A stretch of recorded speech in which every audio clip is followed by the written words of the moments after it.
केंद्रीय मंत्रिमंडल के मेरे सहयोगी श्रीमान श्रीपाद नाइक जी, राजस्थान के मुख्यमंत्री श्रीमान अशोक गहलोत जी, गुजरात के मुख्यमंत्री श्रीमान विजय भाई रूपाणी जी, राजस्थान के गवर्नर श्रीमान कलराज जी,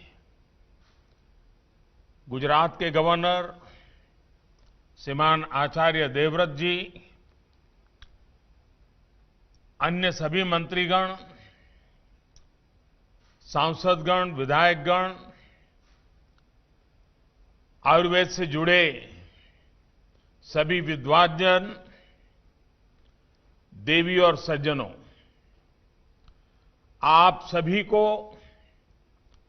धनतेरस, भगवान धन्वंतरि की जयंती की बहुत बहुत शुभकामनाएं। धन्वंतरि जी ने आरोग्य के देवता माने जाते हैं और आयुर्वेद की रचना भी उनके आशीर्वाद से हुई है। आज के इस पावन दिन आयुर्वेद दिवस पर भगवान धन्वंतरि से पूरी मानव जाति की प्रार्थना है कि वो भारत समेत पूरी दुनिया को आरोग्य का आशीष दें। साथियों, इस बार का आयुर्वेद दिवस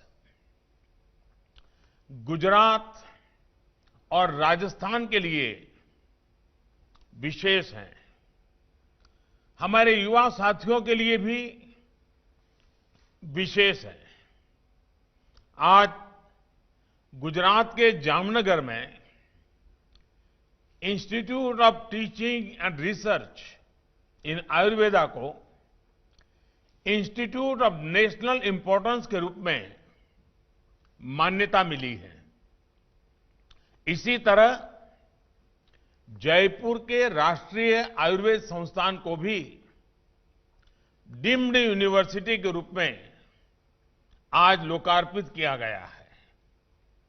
आयुर्वेद में उच्च शिक्षा, रिसर्च और स्किल डेवलपमेंट से जुड़े इन बेहतरीन संस्थानों के लिए राजस्थान, गुजरात के साथ ही पूरे देश को बहुत बहुत बधाई। साथियों, आयुर्वेद भारत की एक विरासत है जिसके विस्तार में पूरी मानवता की भलाई है। ये देखकर किस भारतीय को खुशी नहीं होगी कि हमारा पारंपरिक ज्ञान अब अन्य देशों को भी समृद्ध कर रहा है। आज ब्राजील की राष्ट्रीय नीति में आयुर्वेद शामिल है। भारत अमेरिका संबंध हो, भारत जर्मनी रिश्ते हो, आयुष और भारतीय पारंपरिक चिकित्सा पद्धति से जुड़ा सहयोग निरंतर बढ़ रहा है। ये भी प्रत्येक भारतीय के लिए बहुत गर्व की बात है कि WHO ने और अभी WHO के मुखिया और मेरे मित्र, उन्होंने एक बहुत महत्वपूर्ण घोषणा की है। WHO ने global centre for traditional medicine, इसकी स्थापना के लिए दुनिया में से भारत को चुना है और अब भारत में से दुनिया के लिए इस दिशा में काम होगा। भारत को ये बड़ी जिम्मेदारी सौंपने के लिए मैं वर्ल्ड हेल्थ ऑर्गेनाइजेशन का, विशेष रूप से WHO के महानिर्देशक मेरे मित्र डॉक्टर टेड्रोस का भी हृदय से आभार व्यक्त करता हूं। मुझे विश्वास है कि जिस प्रकार Bharat pharmacy of the world इस रूप में उभरा है, उसी प्रकार पारंपरिक चिकित्सा का ये सेंटर भी ग्लोबल वेलनेस का सेंटर बनेगा।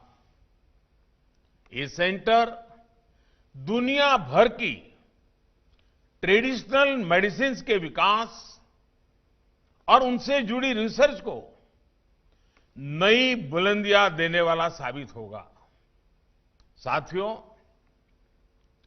बदलते हुए समय के साथ आज हर चीज इंटीग्रेट हो रही है। स्वास्थ्य भी इससे अलग नहीं है। इसी सोच के साथ देश आज इलाज की अलग अलग पद्धतियों के इंटीग्रेशन, सभी को महत्व देने की तरफ एक के बाद एक कदम उठा रहा है। इसी सोच ने आयुष को, आयुर्वेद को देश की आरोग्य नीति, हेल्थ पॉलिसी का प्रमुख हिस्सा बनाया है। आज हम स्वास्थ्य के अपने पारंपरिक खजाने को सिर्फ एक विकल्प नहीं, बल्कि देश के आरोग्य का बड़ा आधार बना रहे हैं। साथियों, ये हमेशा से एक स्थापित सत्य रहा है कि भारत के पास आरोग्य से जुड़ी कितनी बड़ी विरासत है, लेकिन ये भी उतना ही सही है कि ये ज्ञान ज्यादातर किताबों में, शास्त्रों में रहा है और थोड़ा बहुत दादी नानी के नुस्खों में रहा है।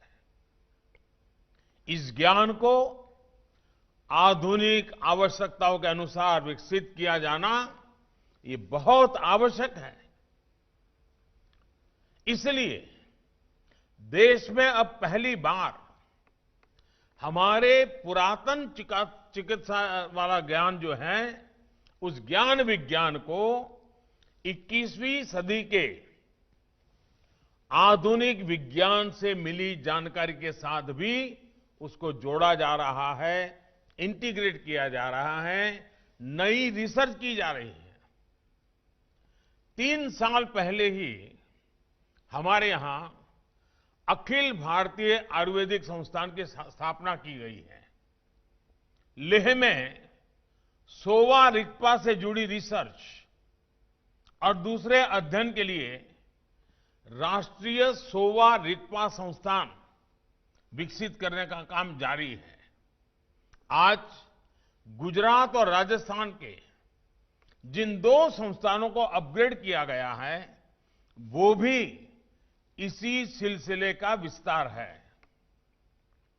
भाइयों और बहनों, कहते हैं जब कद बढ़ता है तो दायित्व भी बढ़ता है। आज जब इन 2 महत्वपूर्ण संस्थानों का कद बढ़ा है, तो मेरा एक आग्रह भी है। देश के प्रीमियम आयुर्वेदिक संस्थान होने के कारण अब आप सब पर ऐसे पाठ्यक्रम तैयार करने की जिम्मेदारी है जो इंटरनेशनल प्रैक्टिसेस के अनुकूल और वैज्ञानिक मानकों के अनुरूप हो। मैं शिक्षा मंत्रालय और यूजीसी को भी आग्रह से कहूंगा कि आयुर्भौतिकी और आयुर्रसायन शास्त्र जैसे विषयों को लेकर नई संभावनाओं के साथ काम किया जाए। इससे रिसर्च को ज्यादा से ज्यादा बढ़ावा देने के लिए इंटीग्रेटेड डॉक्टरल और पोस्ट डॉक्टरल करिकुलम बनाने के लिए काम किया जा सकता है। आज मेरा देश के प्राइवेट सेक्टर, हमारे स्टार्टअप से, उनसे भी एक विशेष आग्रह है। देश के प्राइवेट सेक्टर, नए स्टार्टअप्स को आयुर्वेद की ग्लोबल डिमांड को स्टडी करना चाहिए और इस सेक्टर में होने वाली ग्रोथ में अपनी हिस्सेदारी सुनिश्चित करनी चाहिए। आयुर्वेद की लोकल शक्ति के लिए आपको दुनिया भर में वोकल होना है।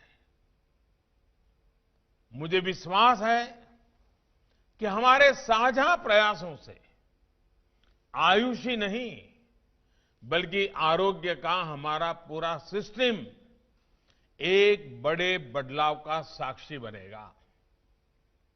साथियों, आप भली भांति ये भी जानते हैं कि इसी साल संसद के मॉनसून सत्र में 2 ऐतिहासिक आयोग भी बनाए गए हैं।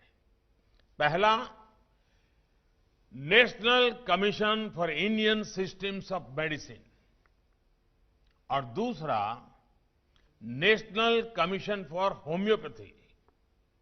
यही नहीं, नई राष्ट्रीय शिक्षा नीति में भी भारत की मेडिकल एजुकेशन में इंटीग्रेशन की अप्रोच को प्रोत्साहित किया गया है।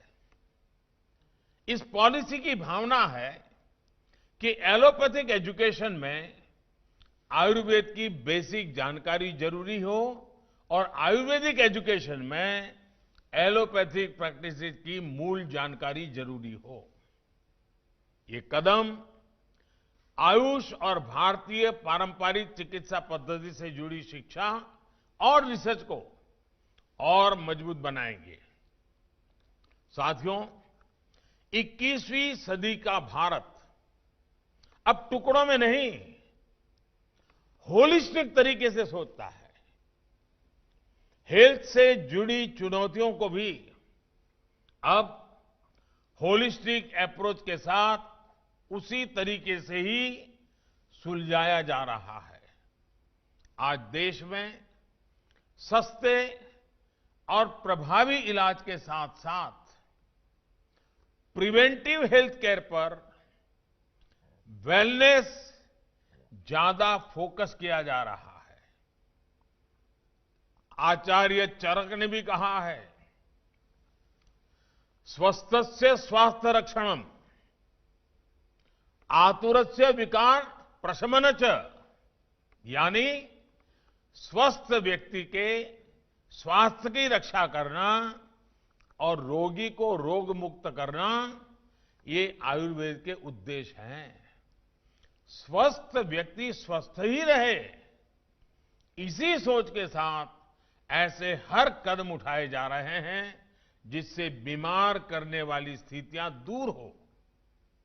एक तरफ साफ सफाई, स्वच्छता, शौचालय, साफ पानी, धुआं मुक्त रसोई, पोषण, इन सभी पर ध्यान दिया जा रहा है, तो वहीं 1.5 लाख हेल्थ और वेलनेस सेंटर्स हिंदुस्तान के कोने कोने में तैयार किए जा रहे हैं। इनमें विशेष तौर पर 12,500 से ज्यादा आयुष वेलनेस सेंटर्स पूरी तरह आयुर्वेद को समर्पित हैं, आयुर्वेद से जुड़े बन रहे हैं।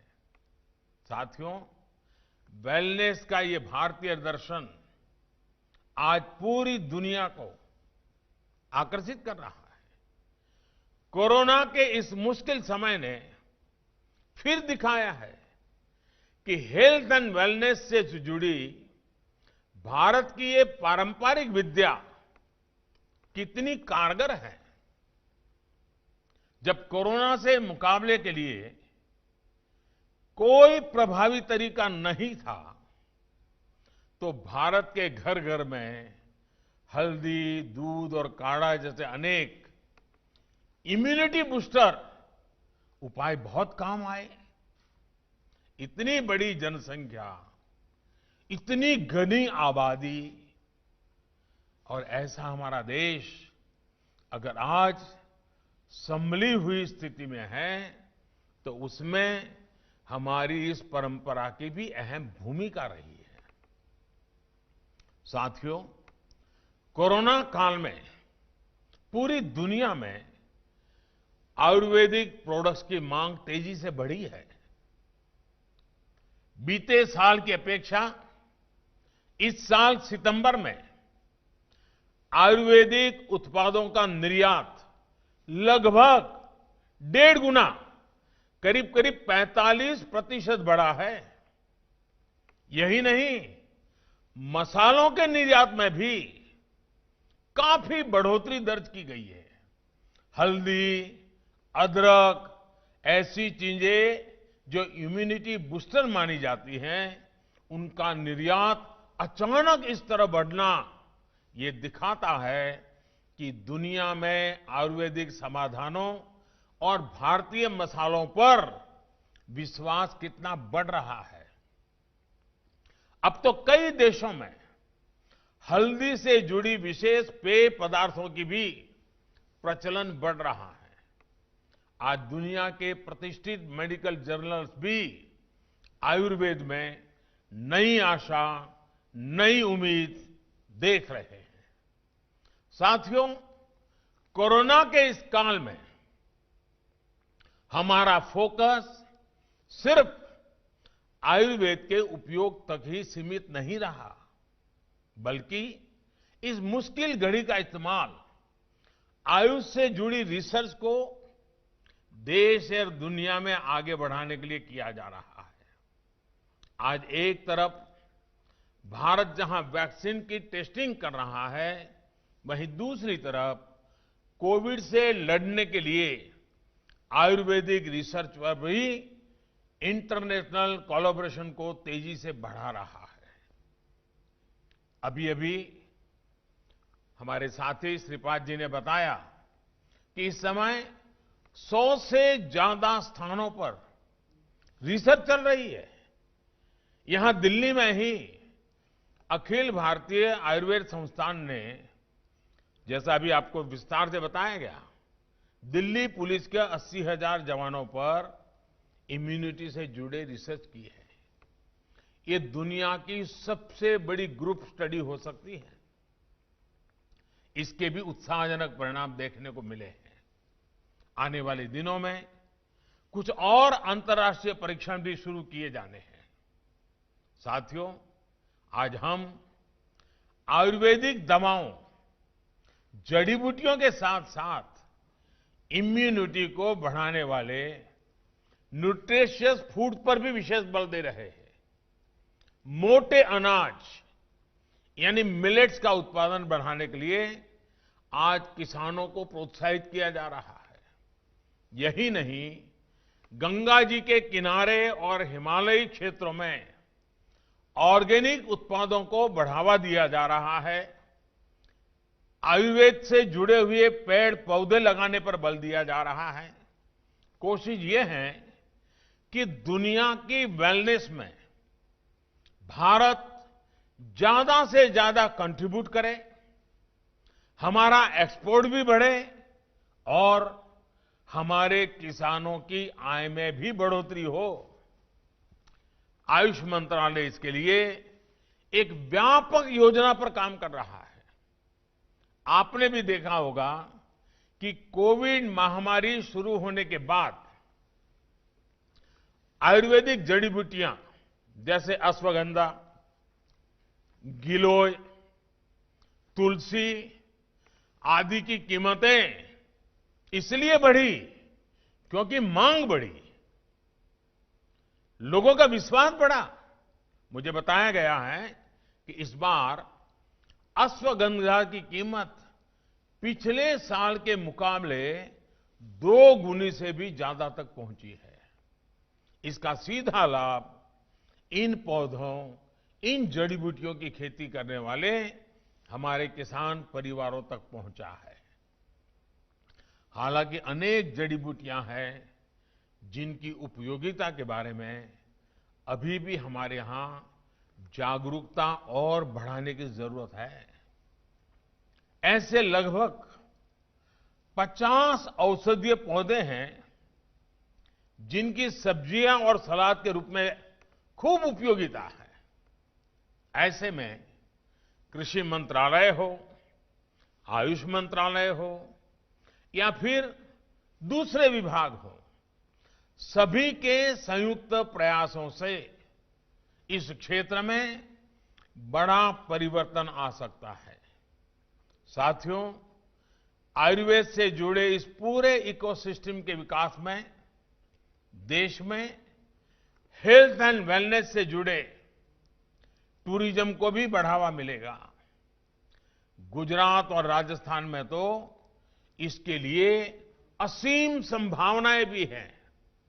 मुझे विश्वास है कि जामनगर और जयपुर के ये दोनों संस्थान इस दिशा में भी लाभकारी सिद्ध होंगे। एक बार फिर से आप सभी को बहुत बहुत बधाई। आज छोटी दिवाली है, कल बड़ी दिवाली है। आपको, आपके परिवार को भी मेरी तरफ से इस दीपावली के पावन पर्व की अनेक अनेक शुभकामनाएं हैं। बहुत बहुत धन्यवाद।